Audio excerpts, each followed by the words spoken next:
ఇల్లు ఇచ్చి ఎన్ని 20 ఏళ్ళు అవుతుంది సార్. 20 ఏళ్ళు అయింది. ఇప్పుడు ఏంటి మెయింటెనెన్స్ లేక ఇల్లు కూలిపోతున్నాయా?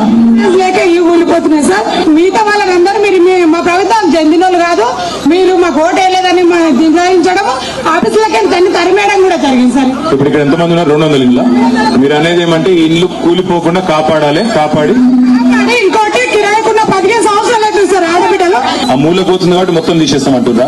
మొత్తం మొన్న మమ్మల్ని గండిపేట వాళ్ళు రావడం జరిగింది. నేను 15 సంవత్సరాల నుంచి దీక్ష చేస్తున్నా. ఒక మాట ఇవాళ వచ్చింది ఎందుకంటే మూసీ ప్రాజెక్టు పేరు మీద మొత్తం తీరంలో ఉండే 1,50,000 ఇల్లు తీసేసే ప్రయత్నం చేస్తుంది గవర్నమెంట్. దాన్ని ఆ పనికి ఇవాళ వచ్చినాము. మీ దానిలో కూడా ఏవైతే ఇల్లు పోతున్నాయో, మీ దానిలో కూడా ఏవైతే ఇల్లు కూలిపోతున్నాయో వాటి విషయంలో కూడా మేము ఖచ్చితంగా రేపు 16 నుంచి అసెంబ్లీ స్టార్ట్ అవుతుంది. అందులో ప్రభుత్వాన్ని అడుగుతాం. ఒకవేళ దబ్బన ఈ ప్రభుత్వం చేయకపోతే 2 ఏళ్లలో మన ప్రభుత్వం వస్తుంది. వచ్చినాక చేయించే బాధ్యత.